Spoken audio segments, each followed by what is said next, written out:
Kabla ya siku ya mbio, kuna siku nyingi za maandalizi, siku ambazo hazionekani, lakini ndo siku zinaamua kila kitu.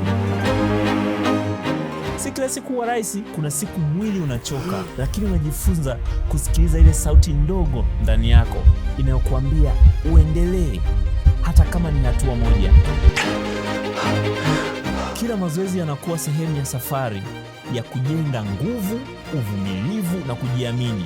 Na kadri ya siku zinavyosogea, ndoto inaanza kuwa karibu zaidi. Ndani ya Hifadhi ya Taifa Kitulo ndipo nitakapopima safari yangu yote, na kila nilichopitia, kila jasho, kila maumivu vimenifikisha hapa.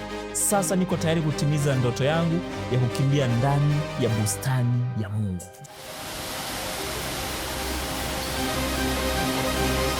Kitulo Garden Marathon, hifadhi yetu, fahari yetu.